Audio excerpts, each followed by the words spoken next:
ayat 36. Innal ladzina kafaru law anna lahum ma fil ardi jami'an wa mithlahu ma'ah. Sesungguhnya orang-orang yang kafir itu, seandainya mereka memiliki dunia seisinya plus dunia seisinya lagi, berarti dapat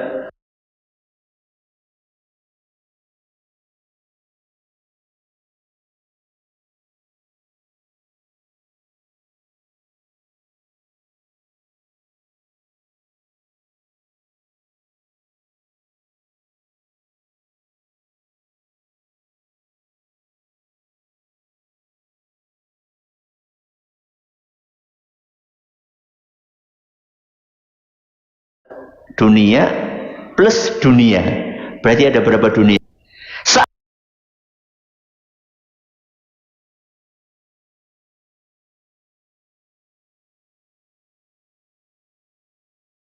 Dunia liyaftadu bihi min azabi yaumil qiyamah pun alim, dan dia akan, jadi bukan ditebus dengan hotel, bukan ditebus dengan perusahaan, bukan ditebus dengan saham, ditebus dengan dunia seisinya kali 2, gak akan diterima sama Allah subhanahu wa ta'ala.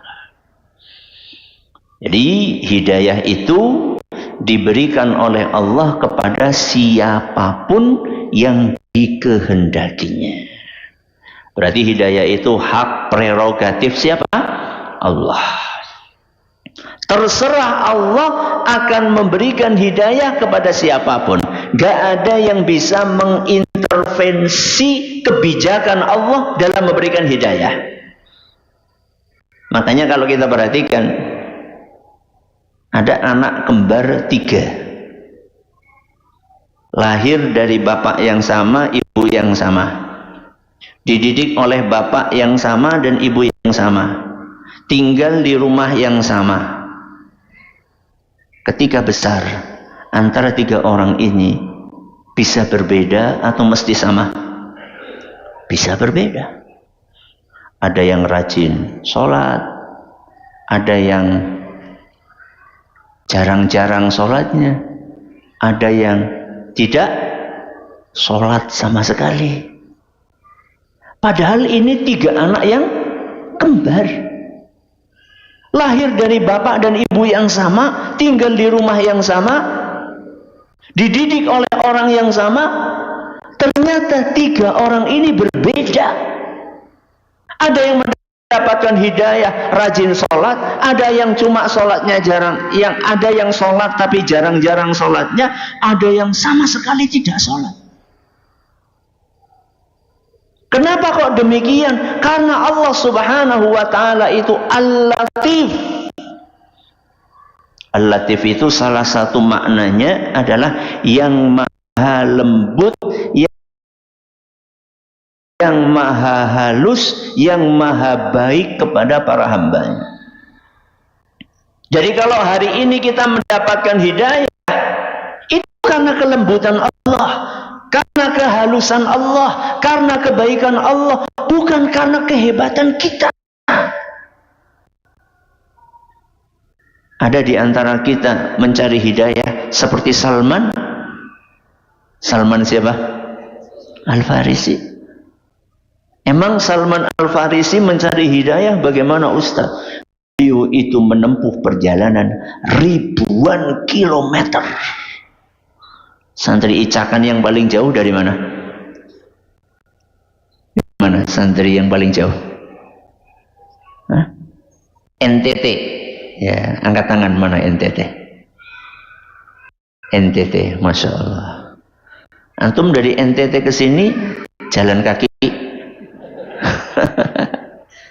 naik kapal ya. Coba bayangkan, Salman Al-Farisi itu jalan kaki, bukan lintas kampung, bukan lintas kecamatan, bukan lintas kabupaten, lintas negara.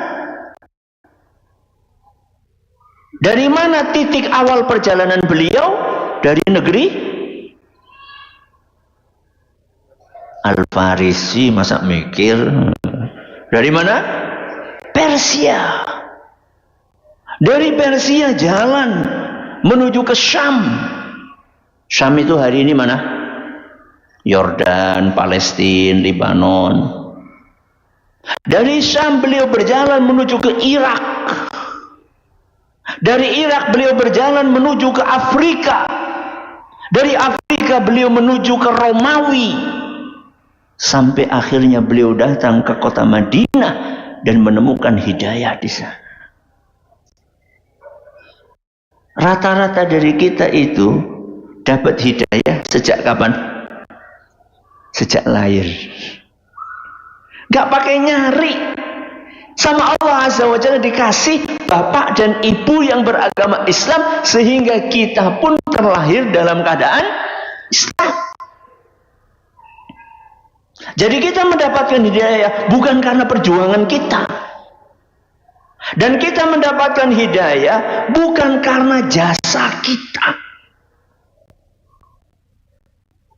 Kita nggak berjasa seperti Abu Bakar As-Siddiq. Kita nggak berjasa seperti Umar bin Khattab. Kita nggak berjasa seperti Utsman bin Affan. Kita tidak berjasa seperti Ali bin Abi Thalib. Apa jasa kita buat Islam? Tapi ternyata Allah Subhanahu wa ta'ala tetap memberikan hidayah kepada kita. Itu adalah kelembutan dari Allah. Itu adalah kehalusan dari Allah. Itu adalah kebaikan dari Allah. Dan nikmat ini wajib untuk disyukuri. Dicabut sama Allah Azza wa Jalla.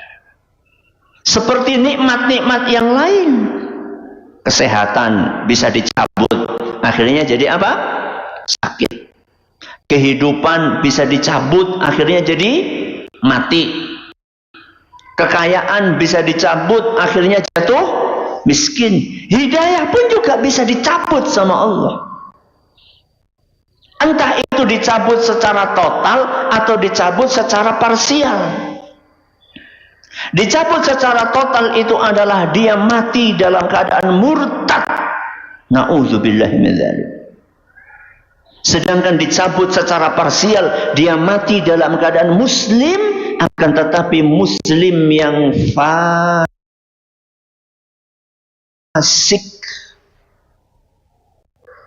Terus gimana Ustaz caranya supaya hidayah yang sudah Allah karuniakan kepada kita tidak dicabut oleh Allah? Agar hidayah yang sudah Allah karuniakan kepada kita tidak dicabut, kiat yang pertama adalah hidayah harus dirawat.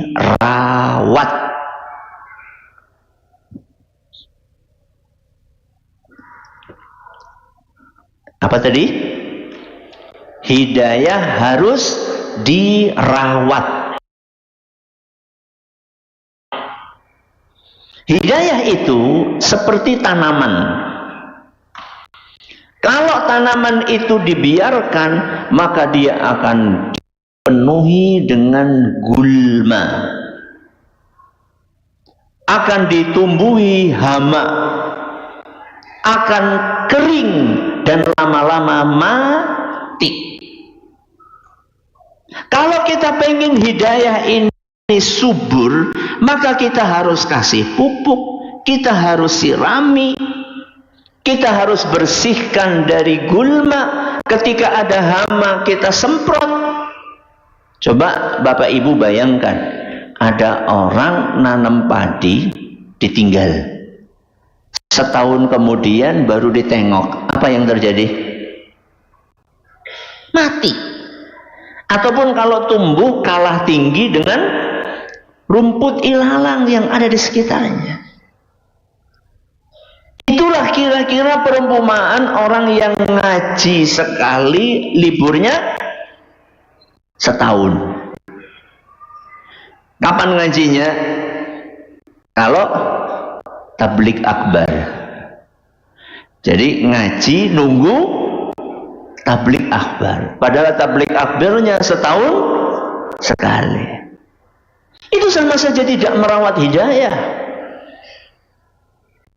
Nah, terus merawat hidayah, caranya bagaimana Ustaz? Merawat hidayah itu caranya adalah dengan terus belajar, kemudian segera mengamalkan ilmu yang sudah dipelajari tadi.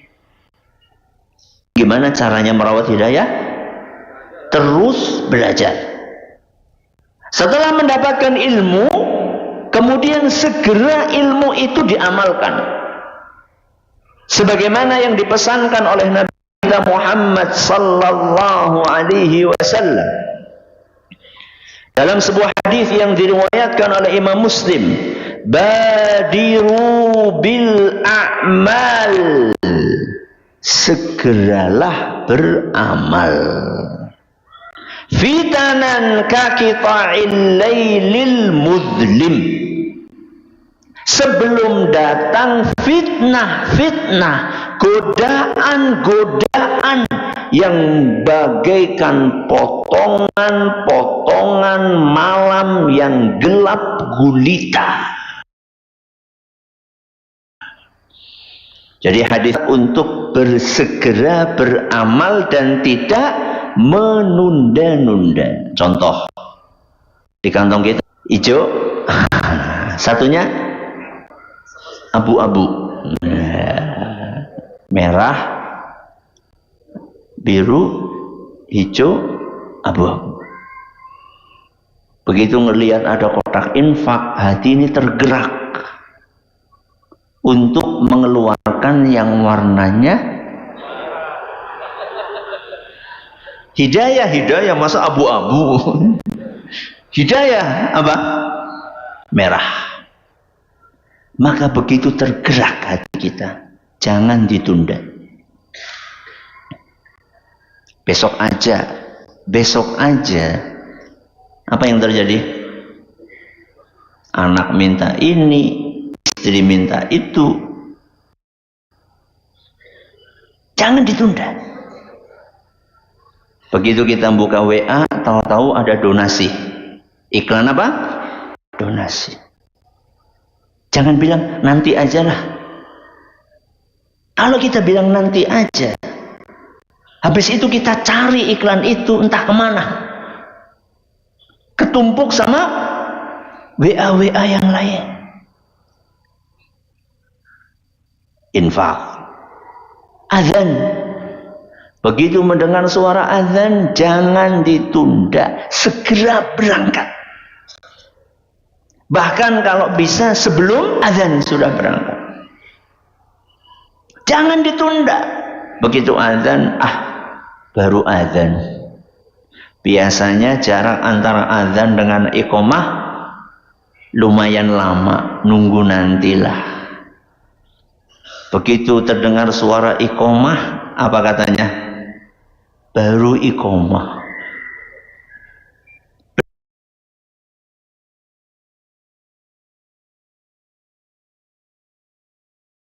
Belum takbiratul ihram. Begitu takbiratul ihram, apa kata? Biasanya imamnya bacaannya panjang. Akhirnya apa yang terjadi? Masbuk. Gara-gara apa? Gara-gara menunda. Ya. Jadi godaan-godaan yang membuat kita tidak segera melakukan amalan itu banyak. Saking banyaknya godaan itu, kata Rasul sallallahu alaihi wasallam, ada orang yang pagi harinya masih beriman, sore harinya sudah murtad. Sore harinya masih beriman, pagi harinya murtad. Sebagaimana yang disampaikan oleh Nabi SAW dalam hadis yang diriwayatkan oleh Imam Muslim, kelanjutan dari hadis yang tadi kita bacakan. Apa kata beliau sallallahu alaihi wasallam? Yusbihur rajulu mu'minan wa yumsi kafiran, au yumsi mu'minan wa yusbihu kafiran. Ada orang yang karena saking beratnya godaan, ujian, tantangan, rintangan, di pagi harinya dia masih beriman, sore harinya dia sudah murtad. Sore harinya masih beriman, di pagi harinya sudah murtad. Hadis riwayat Muslim. Oke.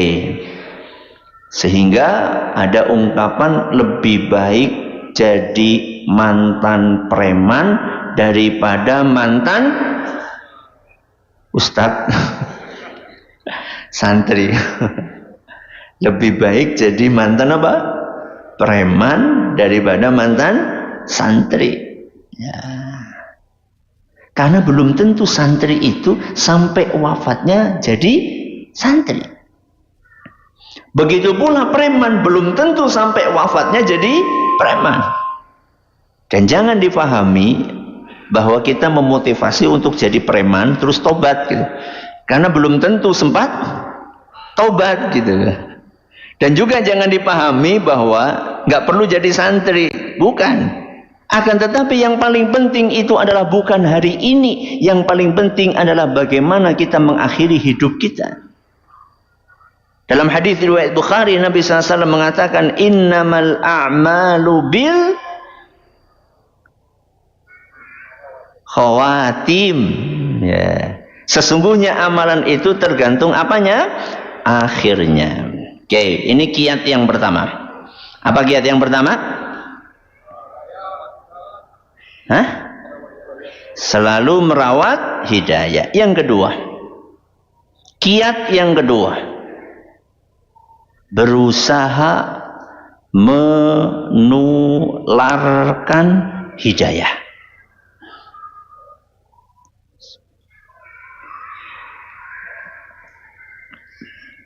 Apa yang kedua? Berusaha menularkan hidayah. Kalau tadi terkait dengan diri kita, harus merawat, nambah ilmu, mengamalkan ilmu. Maka yang kedua ini terkait dengan orang lain. Jadi kalau kita sudah menemukan hidayah, akidah yang benar, cara beribadah yang benar, pemahaman agama yang benar, manhaj yang benar, cara berpakaian yang benar, cara bersikap yang benar, cara berperilaku yang benar, maka langkah berikutnya supaya hidayah ini tidak hilang adalah kita berusaha untuk menularkannya kepada orang lain. Tapi yang namanya dakwah itu butuh modal. Yang namanya dakwah itu butuh proses. Jadi jangan sampai sekali ngaji langsung pengen jadi khotib. Ya. Sekali hijrah langsung pengen jadi ustadz. Enggak, ada prosesnya.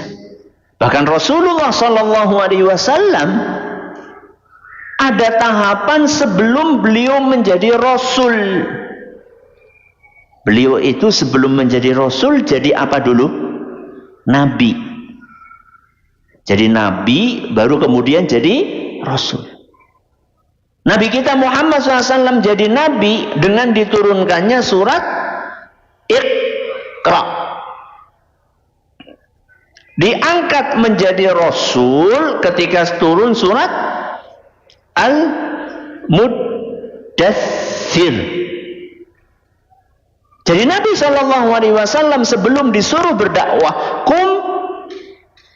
fa'anzir, bangkitlah dan berilah peringatan. Sebelum Nabi SAW diutus untuk menjadi seorang rasul dan diperintahkan untuk berdakwah, Nabi SAW disuruh sama Allah untuk Iqra.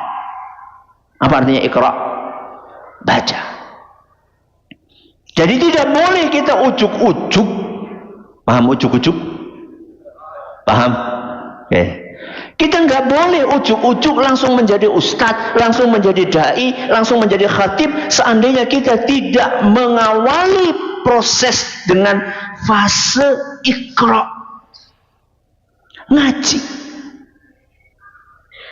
Mempelajari agama dengan benar, memahami dengan baik, mempersiapkan diri.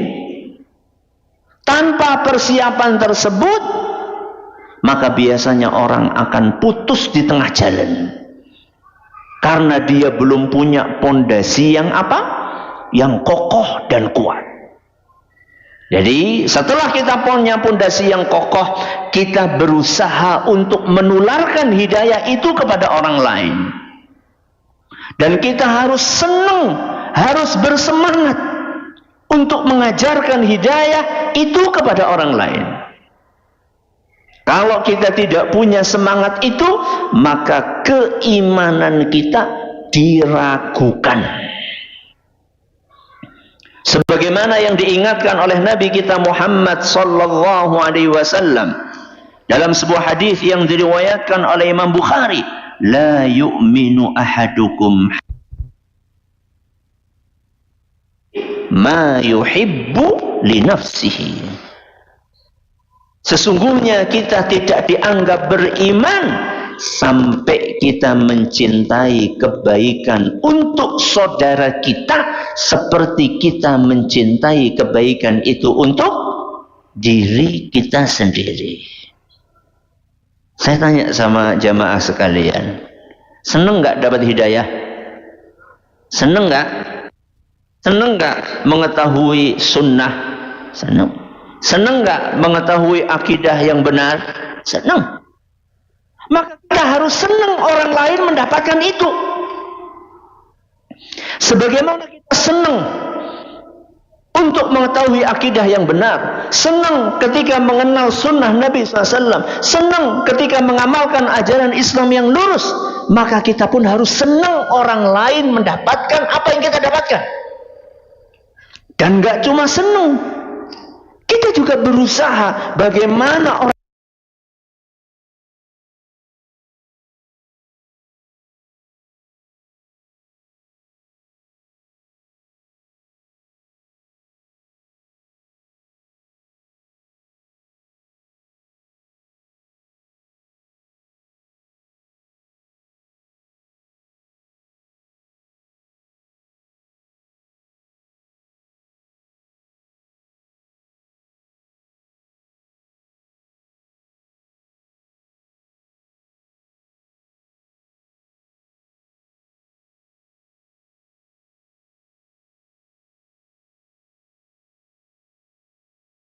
lain mendapatkan hidayah itu,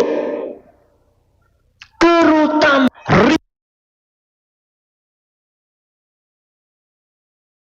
ring satunya kita. Kalau bapak-bapak berarti siapa? Istrinya.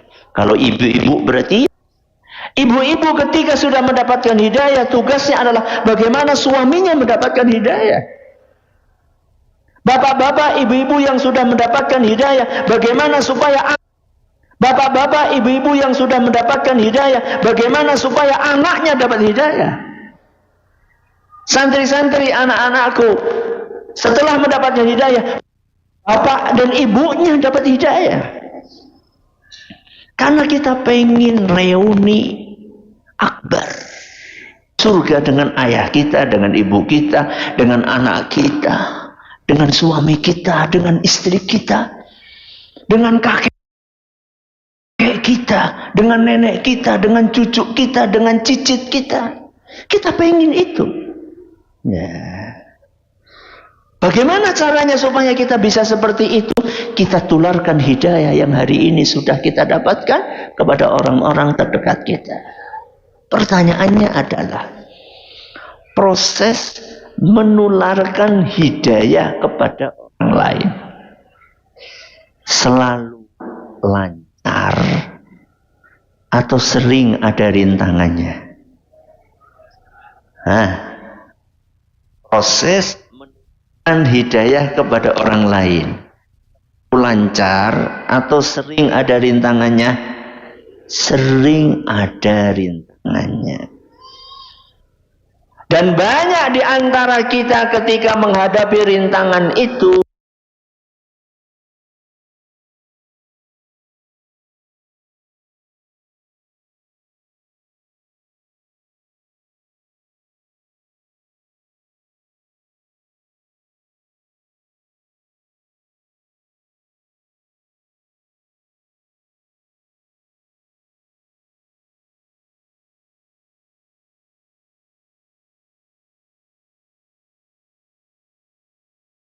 bersikap dan ternyata kemudian melihat suaminya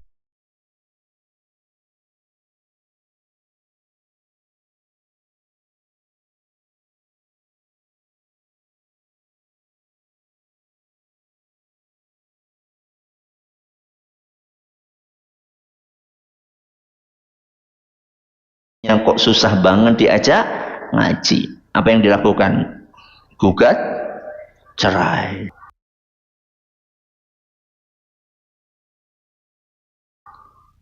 Bagaimana Ustadz? Dulu kita juga gitu. Kita hari ini.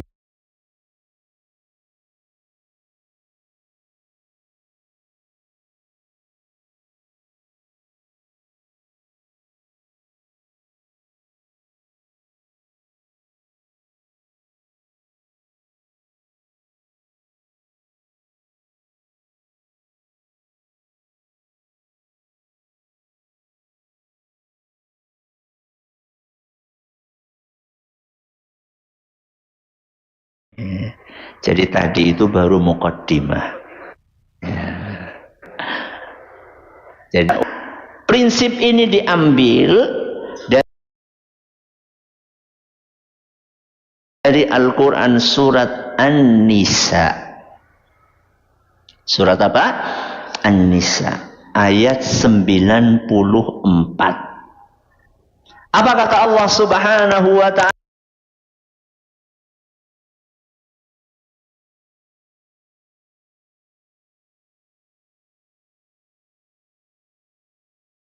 Qablu famanallahu alaikum, kalian dahulu kemudian Allah memberikan hidayah kepada kalian.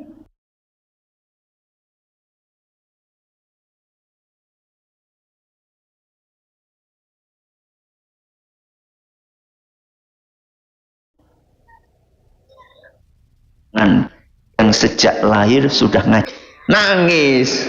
Mana ada ngaji lahir langsung Yasin, mana ada ngaji lahir langsung Yasin wal Qur'anil Hakim. Enggak. Namanya orang lahir apa? Nangis. Enggak ada di antara kita yang sejak lahir sudah ngaji, itu enggak ada. Bahkan banyak di antara kita kapan kenal hidayahnya?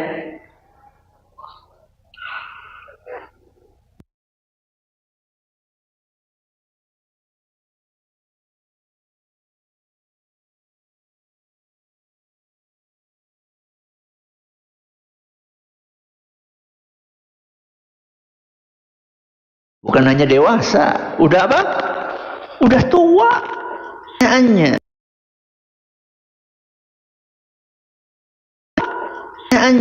sebelum kita dapat hidayah, ada yang menelan,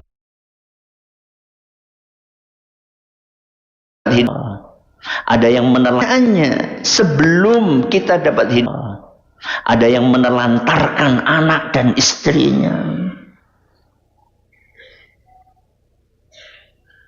ada yang suka melakukan ritual-ritual yang tidak dicontohkan oleh Nabi kita Muhammad Sallallahu Alaihi Wasallam. Ada yang melakukan dosa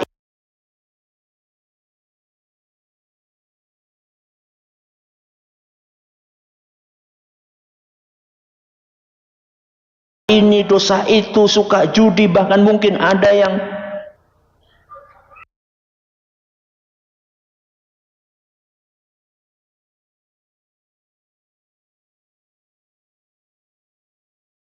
mengingat masa lalu kita. Silakan ayat barusan.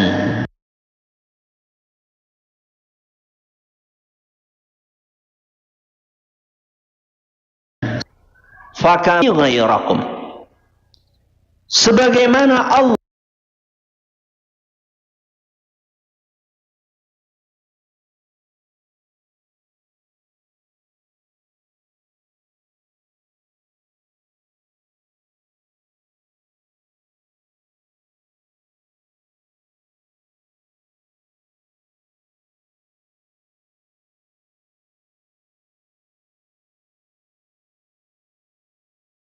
Allah memberi kepada kalian setelah kalian berada dalam kesesatan. Anadharul kamidana ala mithliha, yang sudah lebih baik hendaknya mengingat kondisi dia dahulu, kemudian dia memperlakukan orang lain yang masih berada di kondisi yang sama dengan dia dulu, bimuqtada ma ya'rifu min halihi al-ula wa du'a'uhu lahu bil hikmati wal mau'izatil hasanah, dan berusaha untuk mendakwahi saudaranya dengan cara yang hikmah, dengan nasihat yang baik. Ini semua kalau dilakukan min akbaril asbabi li naf'ihi wa intifa'ihi. Ini adalah salah satu sebab terbesar untuk mendapatkan orang itu manfaat dan kebaikan dari dakwah yang kita sampaikan. Jadi hidayah itu butuh proses. Ana tanya sama antum, dulu antum itu ngaji sekali langsung berubah atau jarang, walaupun mungkin ada, akan tapi jarang.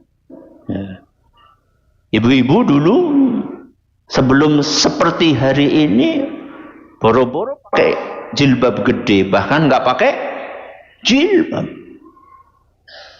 Awalnya nggak pakai jilbab, begitu ngaji pakai jilbab kecil, begitu lama-lama ngaji pakai jilbab besar, begitu pakai jilbab besar terus pakai cadar. Apa ujuk-ujuk ngaji sekali langsung pakai cadar?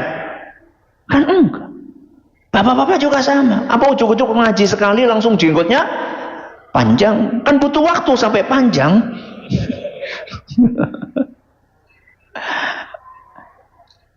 Jadi dakwah itu butuh proses. Apa prinsipnya? Berdakwah yang baik, prinsipnya apa saja? Prinsip yang pertama, prinsip berdakwah yang baik. Prinsip yang pertama, pahami dakwah itu butuh proses. Apa prinsip pertama? Pahami dakwah itu butuh proses.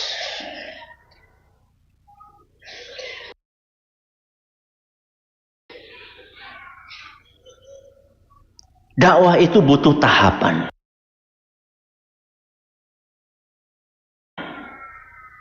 Orang itu berubah nggak ujub-ujub. Dulu kita itu dituntun sama Allah. Dulu kita itu dibimbing sama Allah Azza wa Jalla. Sehingga kita menemukan sunnah. Sehingga kita menemukan akidah yang lurus.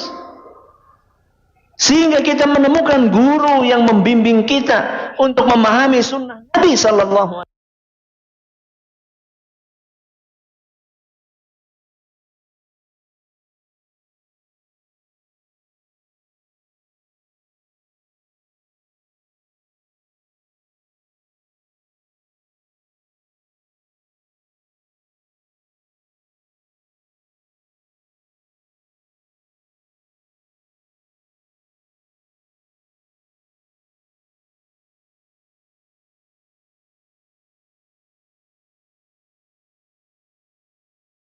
Alaihi Wasallam. Dan perubahan yang saya tanya kepada Bapak Ibu, saya tanya kepada Bapak Ibu sekalian, Allah menciptakan alam semesta dalam berapa hari? 6. Sebagaimana yang Allah sampaikan dalam surat Hud ayat 7. Surat apa? Hud ayat 7. Wa huwa alladhi khalaqas samawati wal arda fi sittati ayyam Dialah Allah yang menciptakan langit dan bumi dalam 6 hari. Pertanyaannya, apakah Allah mampu untuk menciptakan alam semesta dalam 1 hari? Jangankan 1 hari, dalam 1 menit, jangankan 1 menit, dalam 1 detik Allah mampu. Kenapa Ustaz? Idza arada syai'an an yaqula lahu kun fayakun. Allah Azza wa Jalla itu bila menghendaki sesuatu cukup katakan kun. Apa artinya kun? Jadilah. Fayakun, maka akan terjadi. Tapi kenapa Allah menciptakan alam semesta dalam 6 hari?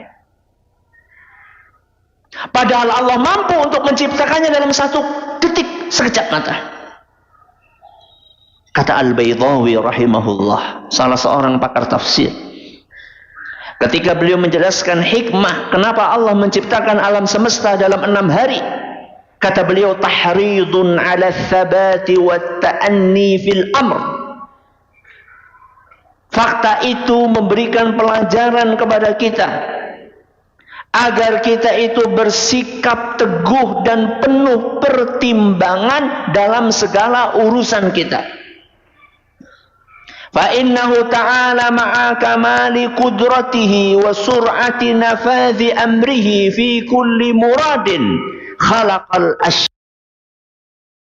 asya'a ala tu'adatin wa tadarrujin. Dan apapun yang dikehendakinya bisa terwujud dalam sekejap mata. Tapi ternyata Allah menciptakan segala sesuatu tanpa tergesa-gesa dan secara bertahap. Jadi Allah itu lagi ngajarin siapa? Kita. Lagi ngajarin manusia yang kemampuannya sangat terbatas. Lawang Allah yang kemampuannya tanpa batas saja menciptakan secara bertahap, masa kita yang penuh keterbatasan pengennya segala sesuatu instan. Lawang sesuatu yang instan aja nggak bisa dimakan instan, betul? Contohnya mie instan. Mie instan namanya instan. Bisa langsung dimakan? Enggak. Ada prosesnya. Apa prosesnya? Direbus. Pergi ke warung dulu. Mie-nya belum ada kok. Prosesnya jalan kemana? Ke warung. Terus ngasih duit. Terus nerima barang, terus bawa pulang, nyalain kompor, manasin air, terus nunggu sampai mendidih, terus buka wadahnya, terus masukin mie-nya, terus digunting bumbunya, terus dituangin, terus diaduk, terus dipindahin ke wadah, terus disuapin. Nunggu agak apa? Agak anget, terus dimakan. Coba tadi saya berapa kali ngomong terus. Padahal namanya mie instan. Sesuatu yang instan aja gak bisa dikonsumsi secara instan, apalagi dakwah. Dakwah itu gak ada yang instan, jamaah yang kami hormati ya. Orang itu pertama kali datang ngaji itu biasanya gak langsung berubah ya.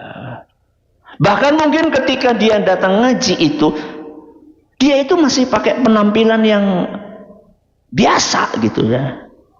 Bahkan ada sebagian ibu-ibu itu ketika hadir pengajian, wah, saya salah kostum nih. Karena begitu masuk ke tempat kajian, semuanya pakai baju hitam gitu. Dianya masih warni, bahkan mungkin masih pakai celana levis gitu ya. Jilbabnya masih jilbab gaul. Wah, salah kostum nih. Atau mungkin juga ketika datang pengajian di tengah-tengah ikhwan, dia masih datang dengan tato yang gede gaban. Ya dari sini ini sudah ada tatonya dari sini.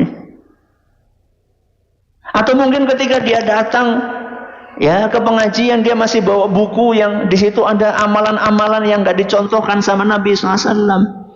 Ya. Orang itu biasanya untuk berubah itu membutuhkan waktu. Maka jangan sampai kita ini tidak bisa menerima proses itu. Jangan sampai kita itu memaksa orang untuk berubah seketika. Dan itu yang kadang-kadang membuat sebagian orang yang mau ngaji terpental. Kenapa? Karena kita memaksa dia untuk segera berubah dalam waktu yang sesingkat-singkatnya, dalam tempo yang sesingkat-singkat. Gak bisa ya. Yang lebih parahnya lagi apa? Sudah dia itu datang dalam keadaan terbingung-bingung ya, karena melihat orang lain bajunya beda ya, penampilannya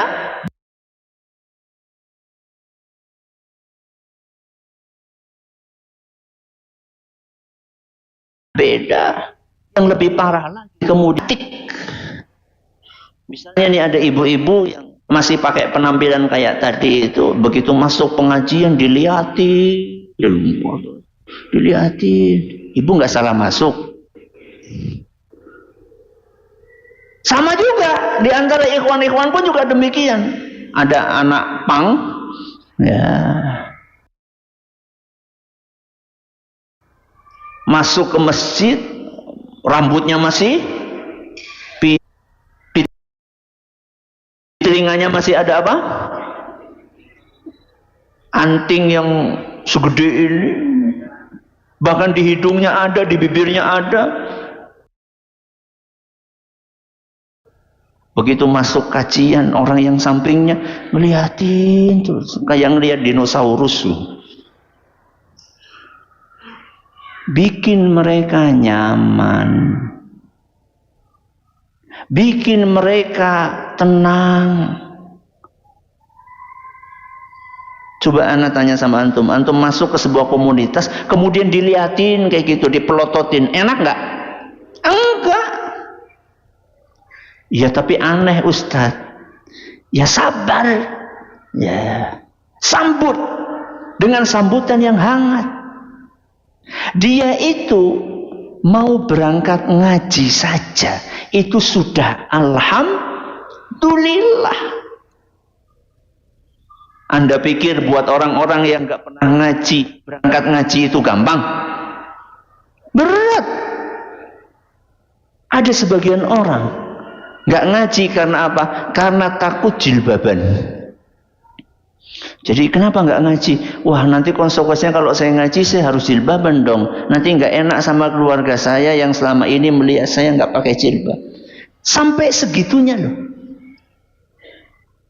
Ada sebagian orang, kenapa kamu nggak ngaji? Wah, nanti saya diomongin sudah terpengaruh dengan aliran sesat. Diajarin bikin bom. Ya, nanti jadi teroris. Nanti terpengaruh dengan ajaran radikal. Saya nggak mau nanti udah ngomong gitu. Emang di situ diajarin kayak gitu? Enggak sih.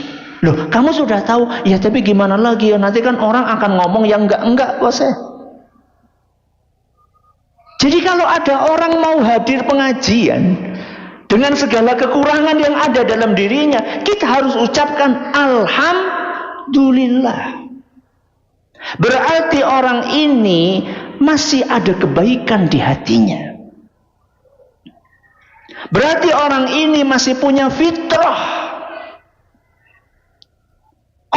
sudah mendekat,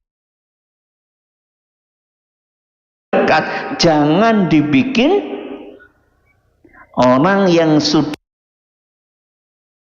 mendekat, jangan dibikin menjauh. Lawong yang orang yang jauh aja kita ajak mendekat, masa ada orang mendekat kita bikin jauh?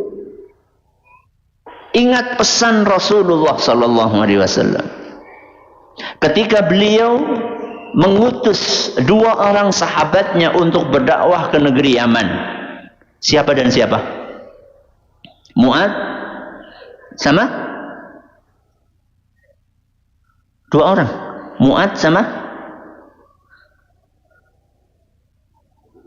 kok sepi?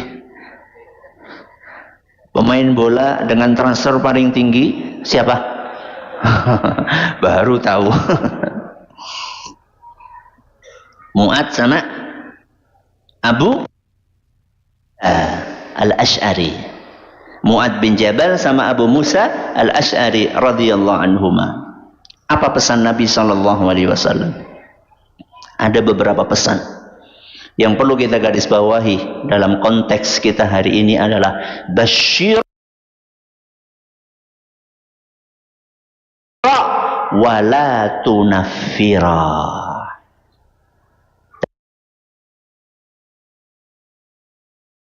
Dalam hadis riwayat Bukhari dan Muslim, basyira,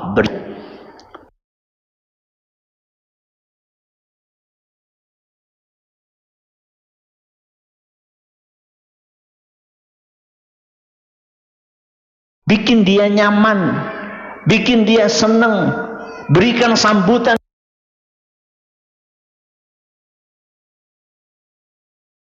yang hangat, kasih kabar gembira. Wala tunafira, jangan bikin mereka menjauh dengan cemberut kita, dengan sikap sinis kita, dengan kata-kata kasar kita. Lagi sholat, sampingnya pakai apa? Tato. Begitu selesai sholat, emang sholat kamu diterima? Astaghfirullahaladzim. Kamu tato segitu itu emang sholat kamu diterima? Coba kalau dia udah ngaji, emang sholat kamu diterima? Wong kita aja belum tentu sholat kita diterima. Kok seakan-akan kita menyudutkan orang lain, memvonis orang lain, seakan-akan sholat orang lain itu diterima? Wong kita sendiri juga belum tentu diterima kok. Seharusnya ketika ada orang tatoan sholat, kita sambut, alhamdulillah orang ini mau sholat. Mending mana? Tatoan nggak sholat atau tatoan sholat? Mendingan nggak tatoan sholat. Tapi kalau orang sudah terlanjur tatoan, dia mau sholat itu alhamdulillah. Antara satu orang dengan orang lainnya proses mendapatkan hidayah itu beda-beda.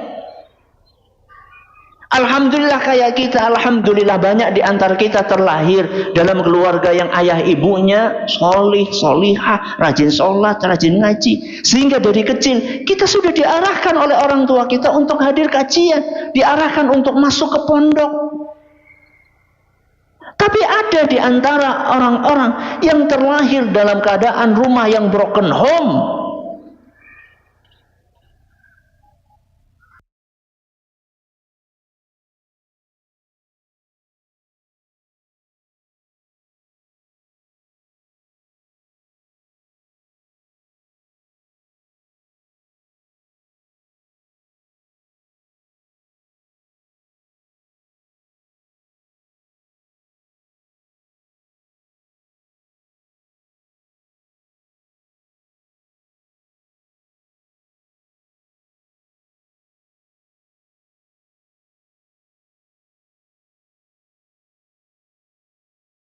Bapaknya entah kemana.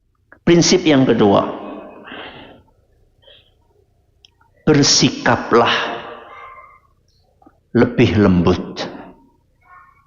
Apa prinsip yang kedua? Bersikaplah lebih lembut. Kenapa saya katakan lebih? Karena mungkin ada di antara kita yang sudah lembut, tapi yang kita inginkan apa? Lebih lembut lagi. Dulu ketika kita proses mendapatkan hidayah, kita lebih suka disikapi dengan sikap yang kasar atau sikap yang lembut? Sikap yang lembut. Kasar atau sikap yang lembut? Sikap yang lembut. Kita lebih suka disenyumin atau dicemberutin? Disenyumin. Kita lebih suka untuk disambut dengan sambutan yang hangat atau sambutan yang dingin? Sambutan yang hangat. Maka lakukan itu kepada orang lain. Lakukan itu kepada istri kita, lakukan itu kepada suami kita, lakukan itu kepada anak kita, lakukan itu kepada orang tua kita, lakukan itu kepada paman kita, kepada bibi kita yang belum mendapatkan hidayah hari ini. Ya Ustaz, tapi kan bapak saya Ustaz, tiap hari kerjanya bid'ah melulu Ustaz. Tayyib, Muslim bukan? Muslim. Orang tua antum yang tiap hari berbuat bid'ah itu sama Fir'aun lebih parah mana? Parahan siapa? Fir'aun. Tahu nggak Fir'aun itu apa? Fir'aun itu ngaku Tuhan. Emang bapak kita ngaku Tuhan? Kan enggak.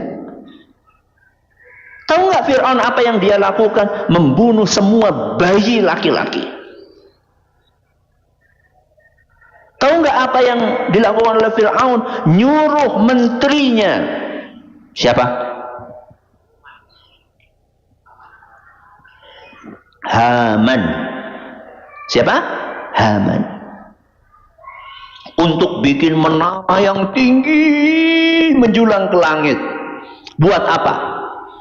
La'alli attali'u ila ilahi Musa wa inni la'azunnuhu minal kadhibin.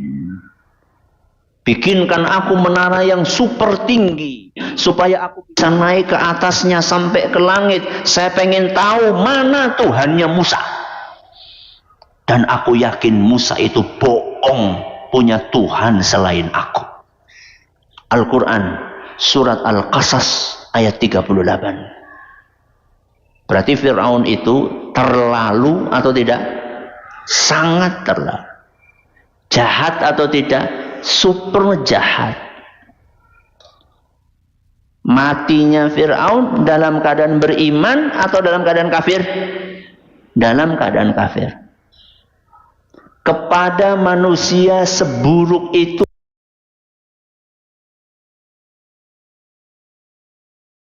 sejahat itu, dan Allah tahu dia akan mati dalam keadaan kafir, Allah tetap mengutus dua nabinya. Siapa? Fir'aun. Untuk mengajak Fir'aun beriman kepada Allah. Padahal saat Allah mengutus Nabi Musa dan Nabi Harun untuk mendakwahi dan mengajak Fir'aun, apakah Allah tahu bahwa Fir'aun bakal menolak? Tahu. Apakah Allah tahu bahwa Fir'aun bakal mati dalam keadaan kafir? Tahu. Tapi lihat apa pesan Allah kepada Nabi Musa dan Nabi Harun. Faqula lahu qawlan layyina. Musa dan Harun, sampaikan nasihat kepada Fir'aun dengan cara yang lembut. Kepada siapa? Fir'aun.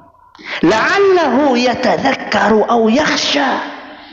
Siapa tahu Fir'aun itu sadar. Siapa tahu Fir'aun itu merasa takut kepada Allah. Al-Quran surat Toha ayat 44.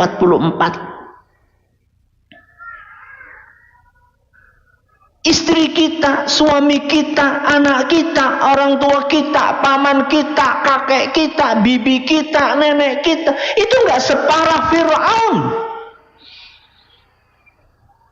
Kenapa kita nggak bisa bersikap lembut? Kita sama Nabi Musa dan Nabi Harun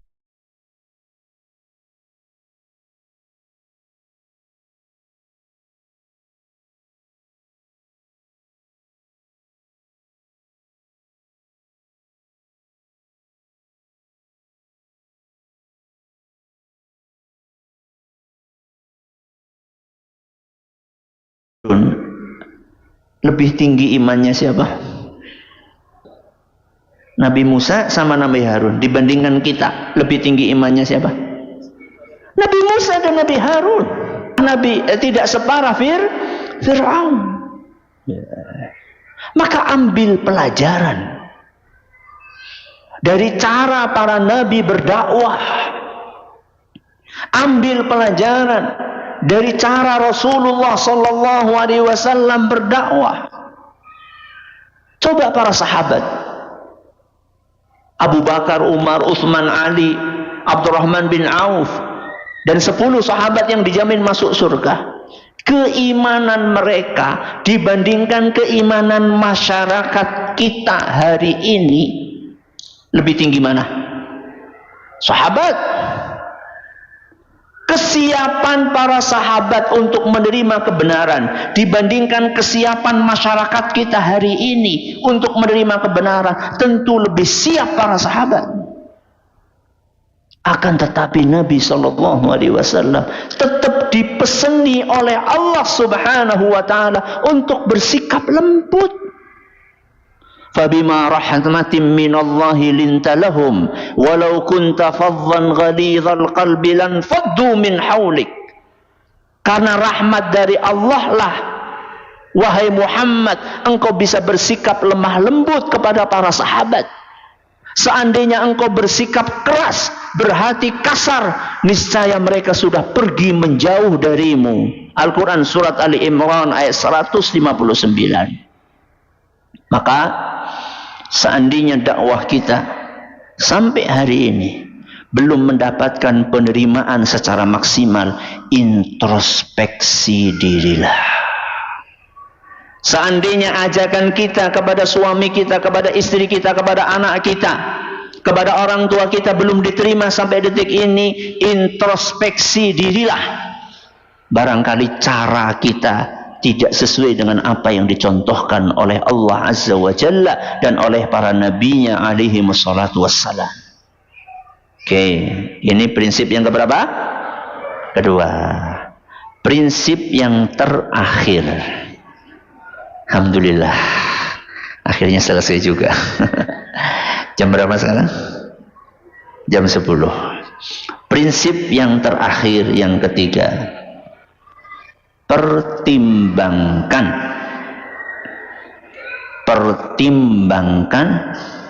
kondisi psikologis orang yang kita dakwahi.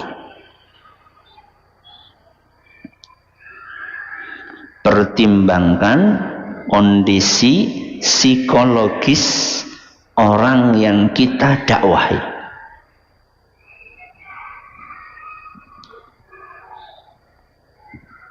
Coba diulangi.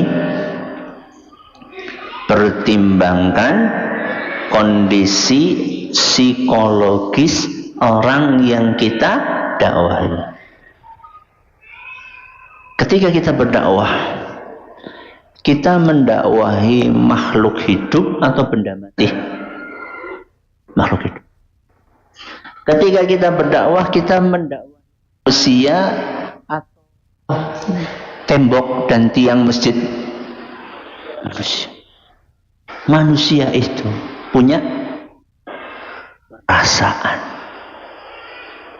Manusia itu punya hati. Manusia itu bukan hanya jasmani, tapi ada apanya?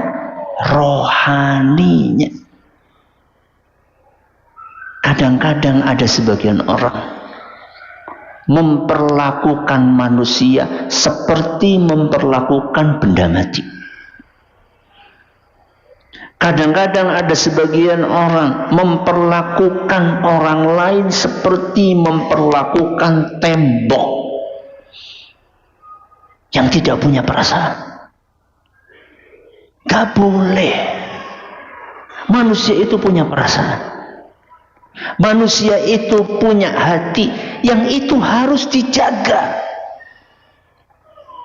Dan salah satu cara menjaga perasaan orang yang kita dakwahi adalah pilihlah ucapan yang terbaik. Apa? Pilihlah ucapan yang terbaik. Jadi kalau ada ucapan yang baik dan yang buruk, kita milih yang mana? Baik. Kalau ada ucapan yang baik dan lebih baik, kita milih yang mana? Yang lebih baik. Rasulullah sallallahu alaihi wasallam bersabda dalam hadis yang diriwayatkan oleh Imam Bukhari dan Muslim. Agak dikecilin. Wal kalimatut thayyibatu shadaqah. Wal kalimatut thayyibatu shadaqah. Ucapan yang baik adalah sedekah. Ngajak orang sholat baik nggak? Baik. Tapi caranya gimana? Sama-sama ngajak sholat. Kalau caranya berbeda, efeknya juga berbeda.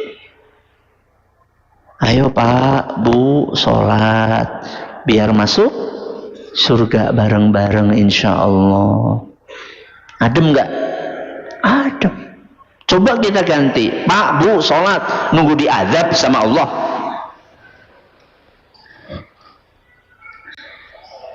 Intinya sama. Sama. Intinya apa? Ngajak sholat. Intinya sama. Tapi begitu pilihan katanya berbeda, maka dampaknya berbeda. Dalam sebuah hadis yang diriwayatkan oleh Imam Ahmad, dan isnad hadis ini dinyatakan jayyid, bagus, oleh Imam Al-Iraqi. Dikisahkan ada seorang pemuda yang datang menemui Rasulullah sallallahu alaihi wasallam saat beliau berada di majelis. Jadi saat itu banyak siapa? Sahabat. Tiba-tiba sahabat itu di pintu masjid, beliau berkata, "Ya Rasulullah, i'zan li bizzina." Wahai Rasul, minta izin, pengen zina. Pengen zina. Coba Bapak Ibu bayangkan, ada orang masuk dari sini, Ustaz, iya. Lokalisasi di mana, Tat? Astagfirullahaladzim. Tengah-tengah apa? Kajian. Maka kemudian para sahabat pun berbondong-bondong untuk menghardik si pemuda tadi. Faqalu mah, apa-apaan kamu ini? Rasulullah SAW ujuk-ujuk minta apa? Izin untuk berzina. Jadi pemuda ini lagi pengen banget untuk menyalurkan syahwatnya. Tapi dia tahu bahwa zina itu haram. Dia pikir kalau Rasulullah SAW ngasih izin yang haram jadi apa? Halal. Berarti dia punya syubhat. Dia punya syubhat. Dipikir zina itu tergantung apa kata Rasul. Jadi kalau aslinya haram, kemudian Rasul mengizinkan, terus jadi apa? Halal. Berarti dia punya syubhat. Syubhat ketemu sama syahwat. Ya. Syubhat ketemu sama syahwat. Maka apa sikap Rasulullah sallallahu alaihi wasallam? Udnuh itu artinya apa? Sini, mendekat. Jadi jangan ngomong di pintu, sini kamu dekat sini. Begitu pemuda itu mendekat, fajalasa, duduk di hadapan Nabi sallallahu alaihi wasallam. Maka Nabi sallallahu alaihi wasallam mulai dengan butan.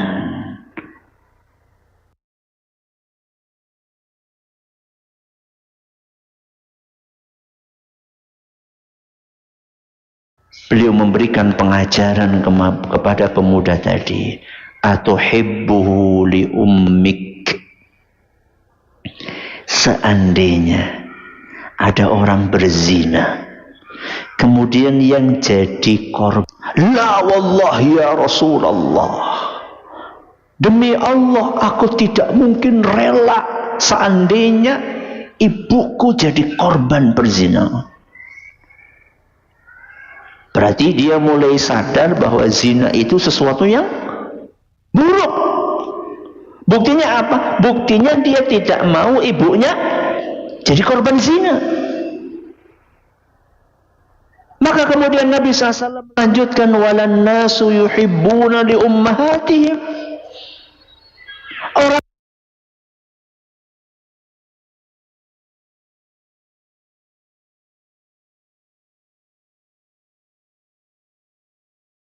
lain juga sama. Di korban zina, wanita itu bisa jadi ibunya teman kamu. Teman kamu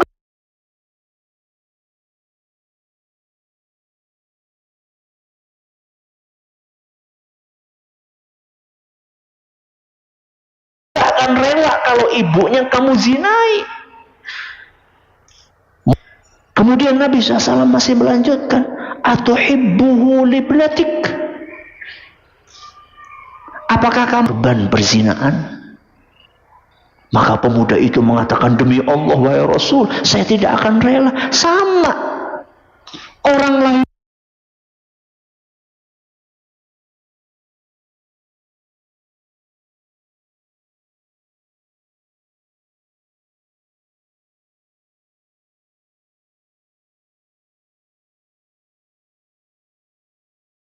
pun tidak rela kalau seandainya putri mereka menjadi satu persatu.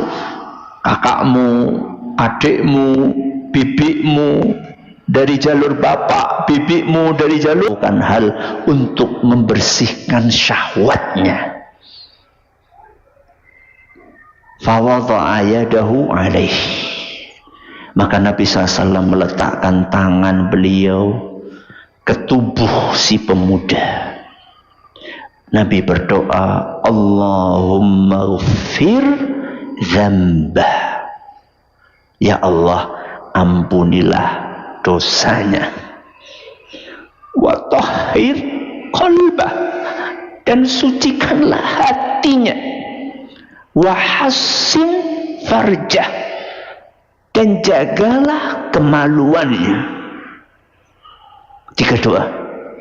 Allahumma ghfir dzambah, ampunilah dosa pemuda ini. Wa tahhir qalbah, sucikan hatinya. Wa hassin farjah, jagalah kemaluannya. Ini doa yang bisa kita panjatkan kepada Allah agar anak-anak kita dilindungi dari perbuatan zina. Maka kemudian pemuda itu bercerita, falam yakun ba'du dzalika al-fata yaltafitu ila syai'. Pemuda itu setelah dinasihati dengan penuh kelembutan, didoakan kebaikan oleh Nabi SAW, sama. Itu efek dari apa? Sikap lembut. efek dari sikap menjaga perasaan. Jadi pemuda itu datang dalam keadaan syahwatnya sedang meluap. Tambahan dengan syubhat pula.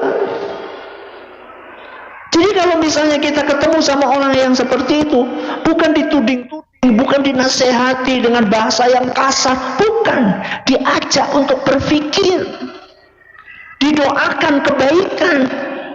Ya. Contoh misalnya, ada seorang petani baru panen dan hasil panennya melimpah ruah. Kemudian dia ngomong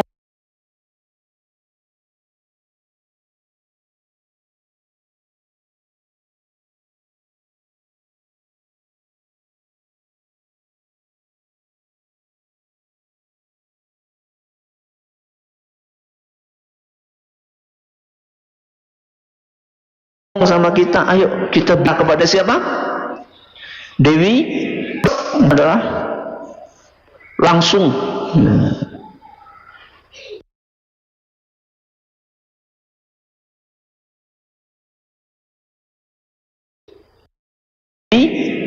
adalah langsung gak boleh, syirik, kafir, neraka, kekal abadi.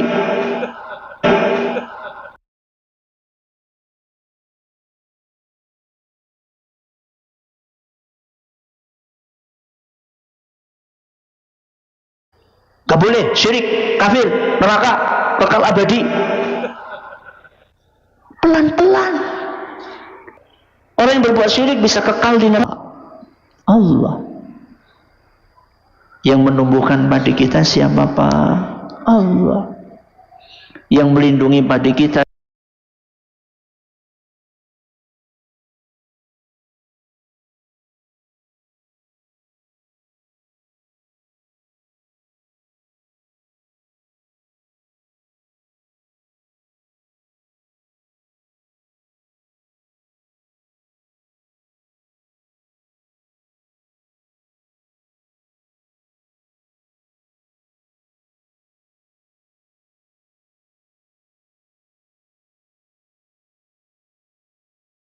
dari hama siapa? Allah. Yang memberi Bapak kekuatan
Sebelum sesi tanya jawab, kami persilahkan terlebih dahulu kepada guru kami Al-Ustaz Abu Qatadah Hafidhahullah Ta'ala, kepada guru kami Al-Ustaz Abu Qatadah Hafidhahullah Ta'ala untuk memberikan nasihatnya dan ilmunya di pagi hari ini. Kepada beliau kami persilahkan.